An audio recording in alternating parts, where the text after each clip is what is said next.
ہم جب کلمہ پڑھتے ہیں نا تو ہمارا حضور سے ایک معاہدہ ہو جاتا ہے کہ آپ نبی ہیں، آپ آقا ہیں، ہم غلام ہیں، آپ ہمارے پیشوا ہیں، مقتدا ہیں، ہم آپ کے قدم بقدم چلنے والے۔ اب ہمیں اپنی مرضی نہیں کرنی، سنت اور شریعت کو۔ تو جو یہ وعدہ پورا کرے گا وہ حوض کوثر پہ آئے گا، اسے جام ملے گا۔ اور نبی کریم علیہ السلام نے فرمایا، مسند ابو یعلا میں حدیث موجود ہے، فرمایا جو مجھ سے کیے ہوئے وعدے توڑے گا وہ میری شفاعت نہیں پائے گا، اور حوض کوثر پر بھی میرے پاس نہیں، اسے وہاں آنے کی توفیق۔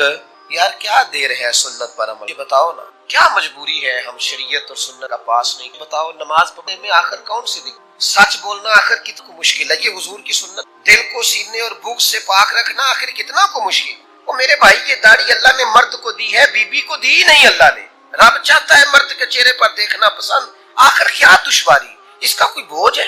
کیا مشکل ہے؟ کیوں نہیں سمجھتے؟ کس بات کا انتظار؟ ہمارے بیچ میں کتنے لوگ اٹھ نہیں گئے، دنیا چھوڑ بیٹھے رہنا ہے؟ تو بس سنت پر عمل کریں۔ حضور فرماتے ہیں جس نے میرے معاہدے توڑے، اس نے وعدہ کیا تھا کہ غلامی کرے، وعدہ کیا تھا سنت پر عمل کرے گا، اس کا معاہدہ تھا کلمہ پڑھتے وقت کہ جو محبوب کہیں گے وہ میں کروں گا۔ پھر بعد میں اس نے مجبوریاں ڈال لی، بعد میں برادری ڈال لی، بعد میں نوکری ڈال لی بیچ میں۔ اللہ رسول کے بیچ نوکری کہاں سے آ گئی؟ پیسے کہاں سے آ گئے؟ اولاد کہاں سے آ گئی؟ اس کے بیچ ذاتی خواہش کہاں سے آ؟ اس کے بیچ تو کوئی اور چیز نہیں ہونا چاہیے۔ میرے بھائی سنت پر عمل کرو گے، محبوب کے طریقوں پہ اپناؤ گے تو حوض کوثر کا جام پاؤ گے۔ ہمارے ہاں نہ دوستیاں بنتے ہیں، تعلقات بنتے، پر وہ اس طرح بنتے ہیں یا مزاج ملتے ہوں یا مفادات ملتے۔ مزاج نہ ملے، مفاد نہ ملے تو ہم آپس میں دوستیاں کرنے تیار نہیں ہوتے۔ خدا کے اگر چاہتے ہو نا دوستی میں لذت رہے، بھائی چارے میں حسن رہے، پیر مرید کے رشتے میں ہمیشہ روحانیت برقرار رہے، استاد شاگرد کا رشتہ ہمیشہ معتبر رہے، مضبوط رہے، تو اس کا ایک ہی اس رشتے کی بنیاد اللہ کی رضا بنا۔ اس میں کوئی ذرا برابر بھی دنیاوی منفعت نہ ہو، ذرا سا بھی لالچ نہ ہو، اس کو تجارت نہ بنائیں، محض اللہ کی رضا کے۔ یہ کر کے تو آپ محسوس کریں گے کہ میرا وجود پھولوں کی طرح ہلکا پھلکا، فقط اللہ کی رضا کے۔ ہمارے ہاں تعلقات بنتے ہیں لیکن کہہ چکا ہوں یا مزاج میں مفاد میں، اگر نہ ملیں تو ہم تعلقات کو چلانے کو تیار نہیں ہوتے۔ میرے نبی پاک علیہ الصلوۃ والسلام نے ارشاد فرمایا، کنز الاموال میں حدیث موجود ہے، حضور فرماتے ہیں میرے حوض کوثر پر سب سے پہلے وہ لوگ آئیں گے جو ایک دوسرے سے اللہ کی رضا کے لیے محبت، سب سے پہلے انہیں جام ملے گا۔ یہ بتانا نہ کسی کو، لیکن اپنے دل سے پوچھ لینا ہے صحیح کسی سے اللہ کی رضا کے؟ کوئی لالچ نہیں۔ ہمارے اسا فرمایا کرتے تھے ہم تو کسی سے اس بات کا بھی وہ درویش تھے نا، ایک تو انہوں نے اپنے مرشد سے کہا ایک نظر ہی ڈال دیں، تو فرمانے لگے تو نے تو کہا تھا کہ کبھی سوال ہی نہیں، پوری نظر کا ہی سوال کر دیا۔ اتنا بھی لالچ منع ہے، اتنا بھی منع۔ جب آپ نے محض اللہ کے لیے پیار کیا تو مسکرا دے تب بھی ٹھیک ہے، ناراض ہو جائے تب بھی ٹھیک ہے، آ جائے تب بھی ٹھیک ہے، منع کر دے، وہ جس حال میں پھر رہے۔ کیونکہ ہماری محبت اس لیے نہیں کہ میری بات مان، اس لیے نہیں کہ میرے ساتھ ٹھیک چلے گا تو محبت ہے، میرے طرف آئے جائے، محبت تو ہے اللہ کی رضا کے لیے۔ تو جب اللہ کے لیے محبت ہے تو پھر اس میں ذرا سا بھی کہیں کوئی شائبہ اپنی مرضی کا نہیں ہونا چاہیے۔ فرمایا تو محض اللہ کے لیے اگر کسی سے محبت کرتا ہے تو سب سے پہلے کوثر کا جام، تو سب پیچھے تعریف سن لی یہ ساری کو، فرمایا پہلا جام ان کو ملے گا جو کسی سے پیار کریں گے تو محض اللہ کی رضا کے لیے یہ کریں، یہ نہیں ہے تو بنائیں۔ اگر گنجائش ابھی تک سینے میں نہیں ہے تو یہ پورا باب ہے بخاری مسلم میں، کسی سے محبت کرنی ہے تو اللہ کے لیے، کسی سے نفرت کرنی ہے تو اللہ کے لیے، اپنی ذات کا بیچ میں سے سارا معاملہ ختم کر دیں۔ امام حسن روایت کر مسند احمد میں نبی پاک نے اولاد سے بڑے جتنے کرے ہر سال حج، صدقات و خیرات اتنا دے کہ شرق و غرب میں لوگ اس کو سخاوت کی مثال مانے۔ امام حسن فرماتے ہیں کریم نے فرمایا جو میری اولاد سے بغض رکھے گا وہ میرے حوض کوثر پہ نہیں آئے گا۔ مجھے آپ کا نہیں پتا، اچھا نہیں لگتا بچوں سے نفرت، اس کا اندازہ ہو۔ ہماری مائیں کہا کرتی تھی میرے بچیوں نے سر تے کدے ہاتھ نہیں رکھیا، مینوں کیویں چنگے لگ سکتے؟ او بھائی نہیں اچھا لگتا وہ شخص۔ اولاد رسول کا پیار، عظمت آل نبی کہیں بھول نہ جانا لو۔ او دیکھنا غیر کی باتوں، اس دور کے جھگڑے، خطیب خطابت، مناظرین کے مناظرے، لوگوں کی جنگیں، بحثیں، الجھاؤ، ان میں نہ پڑنا۔ بس جہاں اولاد رسول کی بات آئے بھائی اصلاں نال جے نیکی کریے اور نسلاں تاک نہیں بھول دے۔ محبوب کی اولاد کی نوکری، خدمت کرنا، غلامی کرنا، ڈھیرنا، اس کو بھول نہ جانا۔ حسن پاک ہوں، حسین پاک ہوں، چاروں شہزادیاں کی اولادیں، سیدنا امام زین العابدین، امام جعفر صادق، امام باقر، حضور کی نسل کا ہر صحیح العقیدہ شخص اس کا اکرام کر۔ اعلیٰ حضرت فرماتے ہیں جب تک اس کی گمراہی کفر تک نہ پہنچ جائے اس کی تقریب، یہ حضور کی اولاد ہے، تیری نسل پاک میں ہے بچہ بچہ نور کا، تو ہے عین نور تیرا سب گھرانہ نور کا۔ یہ اپنے ذہن میں بٹھائیں بات، اس کو جگہ دیں، یہ خطابت نہیں، یہ محرم کا خطبہ جمعہ کا عنوان نہیں، یہ ایمان ہے، ایمان کے تقاضے کو سمجھیں۔ امام طبرانی حدیث لائے ہیں، نبی کریم علیہ الصلوۃ والسلام نے فرمایا میں تمہاری بھلائی کے لیے حوض کوثر پر پہلے سے موجود ہوں گا۔ حضور فرماتے ہیں جو حوض کوثر پہ آ گیا وہ کامیاب ہوگا۔ باقی تسی ہن آپ صاف کر لینا سارا، قربان پچھانن والے آ تو گل جان گئے، گل کھول دے، گل فرمایا جو آ گیا وہ کامیاب۔ میں نہیں تمہیں دسنا کہ ان صاحب ہونا ہے کہ نہیں ہونا، اتوں جام پین تو بعد ان پل سرات لگنی ہے کہ اتنے لفظ حضور نے کہے جو آ گیا وہ کامیاب۔ مانا کیا ہے؟ تو کسی طریقے سے حوض کوثر تک پہنچ، تو بس اس شبیل کا، اس لنگر کا پانی پی جو محبوب دستے مبارک سے پلاتے۔ ایک دفعہ نہ وہاں سے پیور فرماتے ہیں تیری صدیوں کی پیاس بھی بجھے گی، دوبارہ کبھی پیاس بھی نہیں لگے گی، اور تو آ جا بس۔ اگر تو مصطفیٰ برساں خیش راہ کے دی ہما اوست، اقبال کہتے ہیں اپنے آپ کو گھسیٹ کے نہ مدینے والے کے قدموں تک لے جا، یہی سارا دین ہے۔ میں یہاں پہنچ گیا، دین تک، کل دین تک تو آ گیا۔ فرماتے تو حوض کوثر تک آ جانا اور پھر جام پی لینا اور پھر تو کامیاب ہے۔ مجھے لگتا ہے کہ وہ جام پینے سے انرجی اتنی آئے گی، حافظہ ہوگا کہ سوالوں کے جواب بھی آ جائیں گے۔ رضا پل سے وجد کرتے گزریے کہ ہے رب سلیم صدائے محمد صلی اللہ علیہ، اور پھر جب رستے میں ہوتے ہوئے محبوب سے کوئی جام پی کے آیا اور ادھر سے جام پی کے وہ رب کے حضور حاضر ہوا تو پھر اساں جی ہاں گناہیاں دا جدوں اعمال نامہ فرول ہوئے، ذرے ذرے نے سامنے آ جانا ہے، جو جو منہ تھی بولیا بول ہوئے، اساں اتھے کول حضور دے بیٹھ رہنا ہے، پئی لکھ عمل ترکڑی تول ہوئے، پھر وہ دے کولوں کی رب نے حساب لینا جیڑا بیٹھا ہی محمد دے کول ہو۔ اب ادھر سے جام پی کے آ رہے ہیں، کریم نے اپنے دستے مبارک سے دیا ہے، یہ بتاؤ نا جو مہمان ہو اور جس کے میزبان رسول رحمت ہو، حضور میزبانی کر کے بھیجے تو کیا رب کی بارگاہ میں پھر حساب کتاب ہونا ہے؟ مہمانوں کا تو احساس ہوگا، یوم نحشر المتقین الی الرحمن وفد۔ یہ جامع کوثر ہے جو محبوب کے دستے مبارک سے صبح قیامت اللہ تعالیٰ سب کو جامع، سب کے ماں باپ کو عطا فرمائے، بہن بھائیوں کو عطا فرمائے، بیوی بچوں کو عطا فرمائے، پڑوسیوں کو عطا فرمائے، سنگیوں کو عطا فرمائے، پیر بھائیوں کو عطا فرمائے، استادوں کو عطا کرے، مرشد کو عطا کرے، شاگردوں کو عطا کرے۔ وہ کریم ہے نا، مہربانی بڑے ہیں، یہ کوئی عام جام ہے جو ختم ہو جائے گا، وہاں سے کل کائنات بھی پیے گی تو انشاءاللہ پیتی ہی رہے گی، وہ پیتی رہے گی۔ 2 کلو کھجوریں دی تھی نا حضرت ابو ہریرہ کو، فرمایا کھولنا نہ بکھاتے رہنا۔ فرماتے ہیں جناب عثمان غنی کا دورہ، وہ 20 سال تک کھائی ہیں، ختم ہی نہیں ہوئی، وہ تو ایک دن کھول بیٹھے۔ شرط جو تھی وہ انسان کی فطرت ہے نا، اسے کہا جائے ساری جنت سے کھاؤ، بدرخت کے قریب نہ جانا، اتنی بڑی جنت چھوڑ کے پھر انسان چلا ہی جاتا ہے، تو دیکھ بیٹھے۔ جامع کوثر کی شانیں تو آپ سن ہی چکے ہیں نا، اللہ کے حبیب نے ہمیں بتایا کون کون آئے گا اور کون کون، تو یہ ساری آج ابھی سے ہی تشریحات سن نہ لے بھلا کون جا سکے گا اور کون نہیں جا سکے گا۔ وہاں جانے کے لیے اعمال کرنے ہیں، وہاں جانے کے لیے آج تیاری کرنی ہے، ٹکٹیں وقت پہ بک کرنی، وہاں کے لیے ابھی سے آپ نے اپنے آپ کو ذہناً اور عملاً تیار کرنا ہے۔ یہ حدیث بھی سنیے، صحیح ابن حبان میں موجود ہے، اللہ کے پیارے حبیب صلی اللہ تعالی علیہ وسلم نے فرمایا، اور کس انداز میں فرمایا؟ حضور نے فرمایا میری بات سنو اور یاد رکھنا، تو صحابہ فرماتے ہیں ہم ہمہ گوش ہو گئے، حضور خاموش، کے بعد پھر بات سنو اور یاد رکھ، یہ کہہ کے حضور خاموش گئے، ہم ہمہ گوش، کریم آپ تو اشارتاً کوئی بات کر دیں، اور آپ نے 1 دفعہ نہیں 3 دفعہ فرمایا، تیسری دفعہ فرمایا سنو اور یاد رکھنا، 3 دفعہ محبوب تاکید توجہ دلائی، پھر اگلے جملے ارشاد فرمائے، حضور علیہ الصلوۃ والسلام فرمانے لگے سنو میرے بعد ظالم بنائیں گے، فرمایا تم نہ ان کے جھوٹ کی تصدیق کرنا اور نہ ان کے ظلم میں ان کی معاملت کرنا، ان کے جھوٹی باتوں میں ان کی تصدیق نہ کرنا، میں فلانی پارٹی کا ممبر ہوں تو جو مرضی وہ پارٹی کہے میں ہر صورت ان کے جھوٹ کا ساتھ نہ دینا اور ظلم پر ان کی معاملت نہ کرنا۔ اللہ کے حبیب صلی اللہ علیہ وسلم فرماتے ہیں جس نے ان کے جھوٹ ان کی تصدیق کی اور ان کے ظلم پر ان کی معاملت کی، وہ میرے حوض کوثر پہ یہاں آنے کی اسے اجازت۔ یہ جس مرضی پارٹی کے آپ ووٹر سپورٹ کرتے ہیں، آپ دیکھتے ہی نہیں اندر ظلم کتنا ہے، زیادتی کتنی ہے، ماضی کتنا خوفناک، سوچ سمجھ کر۔ اس لیے کہ یہ آپ مت سمجھیں کہ میرا ایک حکمران سے تعلق، یہ مت سمجھیں کہ میں ایک حکومت کا معاون ہوں، یہ حکومتوں سے تعلق، یہ معاملت، یہ تصدیق، یہ کہ ایسا نہ ہو کہ حضور کی دست مبارک سے جام کوثر پینے کے راستے میں رکاوٹ بنے۔ اپنی معاملات زندگی کو مرتب کریں۔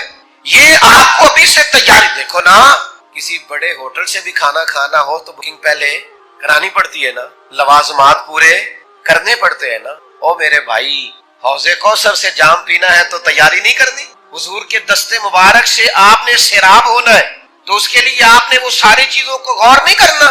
میں ہمیشہ دوستوں سے کہا کرتا ہوں، پھر کہتا ہوں، خدا را آپ حق کی حمایت نہیں کر سکتے تو باطل کی تو نہ کریں۔ یہ برادریزم اور پارٹی، ان سے تھوڑا سا اجتناب کریں تاکہ کسی بنیاد۔ امام اعظم ابو حنیفہ سے کہا تھا بادشاہ نے، آپ میں چیف جسٹس بن جائیں، فرمایا تیرے جیسے ظالم حکومت میں عہدہ لے لوں، تیرا معاون بن جاؤں؟ فرمایا میں اس قابل ہی نہیں، میں جب چیف جسٹس بنوں۔ کہنے لگا آپ جھوٹا جج تو نہیں نہ ہو سکتا۔ قید کر دیا اس نے، سزا دے دی، جیل سے جنازہ نکلا، پر ظالم سے عہدہ قبول۔ یہاں تو لوگ اتاولے ہیں، دیوانے ہیں، کوئی عہدہ ملے صحیح، کوئی مل جائے، بالکل نکما مل جائے، جو سمجھ میں بھی نہ آتا ہو کہ بھلا اس میں کیا ہوتا ہے۔ وہ اشتہار پہ لکھا ہوتا ہے فلانے کو فلاں بننے پر مبارک دے۔ جب مجھ سے پوچھنے لگا یہ کیا بنا ہے، میں نہیں پتا یہ انہیں کچھ سمجھ ہی نہیں آتی۔ تو اجتناب کریں، یہ 3 دفعہ حضور نے توجہ دلا کے کہا اس کام سے۔ پھر چھٹی، یہ بھی کنز المال میں حدیث موجود ہے، حضرت ابو ہریرہ رضی اللہ تعالیٰ عنہ حدیث کے راوی ہیں، اور جملوں کی بلاغت دیکھیں کتنی مضبوط ہے، الفاظ کی ترتیب دیکھیں، حضور نے کس طرح نصیحتیں کھول کھول کے بیان کر دی، اور کس طرح اللہ کے حبیب علیہ السلام نے ہمیں تاکید کر دی، اور اتنے گہرے جملے ہیں کہ بہت ساری تشریحات اور تفصیلات کی حاجت ہی نہیں رہتی۔ اللہ کے حبیب صلی اللہ تعالی علیہ وسلم نے فرمایا، لوگوں کی خواتین، دوسروں کی عورتوں کی عزت اور عفت اور عصمت کا خیال رکھنا، تمہاری عورتوں کی عزت محفوظ۔ چاہتے ہو کہ بہو بیٹیاں گھر میں محفوظ رہیں، ان کے لیے بہت زیادہ پردے لگانے سے عزتیں محفوظ نہیں ہوں، اونچے گھر بنا دینے سے، مم کو تانے لگا دینے عزتیں محفوظ نہیں ہوں گی۔ فرمایا دوسروں کی عورتوں کی عزتوں کی حفاظت کرو، اللہ تمہاری عورتوں کی عزتوں کو محفوظ فرما۔ سادی سی بات بیان کر، اور نبی کریم صلی اللہ تعالی علیہ وسلم کی اس حدیث میں اگلے جملے یہ ہیں کہ اپنے والدین کے ساتھ تمہاری اولاد بھی تمہارے ساتھ بھلے نہ لوگوں کو بتاؤ کہ میں بڑا فرما بردار تھا والد صاحب کا اور والدہ کا، اپنے آپ سے پہلے بیٹھ کے۔ ہمارے استاد صاحب ایک جملہ کہا کر کہتے تھے، جائیدادیں تو زیادہ نہیں بنا سکا، عہدہ تو نہیں لے سکا، پر میں وہ خوش نصیب جس کی ماں بھی راضی گئی، باپ بھی راضی گیا، استاد بھی راضی گئے، پیر بھی راضی گئے، آخر میں فرماتے تھے امید ہے اللہ رسول بھی راضی ہوں گے، راضی ہوں۔ بھائی فرمایا اپنے والدین سے نیکی کرو، تمہاری اولاد بھی تمہارے ساتھ۔ لیکن اگر کوئی والدین کو چھوڑ ہی اس لیے، میں آپ کی بچوں کا نام لے، باپ آپ کو رکھتا ہے کہ 18-20 سال کا پڑھتا ہے، وہ بچے بھی کہتے ہیں بس ابا جی ختم معاملہ، آپ کے بچے تھے اب ہمارے بھی، اگر اپنے والدین کے ساتھ۔ اب یہ جو آخری جملہ ہے نا حدیث کا، میرا بڑا ہی دل کرتا ہے کہ آپ سارے میرا دل کرتا ہے آپ اس کو زیادہ خوبصورتی سے سنیں۔ پہلا حضور نے فرمایا اس حدیث میں، جملہ کریم فرمانے لگے، اگر تم چاہتے ہو کہ تمہارے گھر میں عورتوں کی عزت، عفت، عصمت محفوظ رہے تو دوسروں کی عورتوں کی عزتوں کی حفاظت۔ اس کی بیوی انتقال کر گئی اور اس نے طلاق دے دی، 10-11 سال کا اس کا بیٹا تھا، اس نے دوسری شادی کر لی۔ ایک دن اپنے بیٹے سے کہنے لگا، بیٹے وہ سگی اماں ٹھیک تھی یا یہ والی ٹھیک ہے؟ تو بیٹا کہنے لگا، ابا جی یہ ٹھیک ہے، وہ سگی امی جھوٹ بڑے بولتی تھی، سگی امی جھوٹ بڑے بولتی تھی، جھوٹی تھی، یہ سچی ہے۔ اس نے کہا بیوقوف تیری ماں جھوٹی تھی؟ اس نے کہا ابا بڑی۔ کہا کس طرح؟ کہنے لگا ابا جی میں نا کبھی، آپ کو پتا میں شرارتی ہوں، کبھی میں شرارت کرتا تھا نا، کوئی برتن توڑ دیتا تھا تو میری سگی اماں مجھے تھپڑ مار کے باہر نکالتی تھی، کہتی تھی میں تالا لگاؤں گی باورچی خانے کو، تجھے ساری رات روٹی نہیں دینی، تو آج بھوکا ہی رہے گا، بالکل نہیں دینا، ساری رات نہیں دینا۔ بڑے دعوے کرتی تھی، قسمیں اٹھاتی تھی، پر بڑی جھوٹی تھی۔ آدھا گھنٹہ بھی نہیں گزرتا تھا تو گلیوں میں مجھے ڈھونڈنے لگ جاتی تھی، ڈھونڈ کے لاتی تھی، ڈھونڈ کے، اور لا کے نا تو غلطی میری ہوتی تھی، رونا میری اماں شروع کر دیتی تھی، وہ اوے مینوں نہ ستایا کر وے پترا۔ پھر میری مرضی کا کھانا مجھے پکا کے دیتی تھی، میری مرضی کا، اور پھر میری اماں مجھے تحفہ بھی دیتی تھی۔ ابا جی وہ جھوٹی تھی، پہلے کہہ رہی تھی ساری رات نہیں دینا،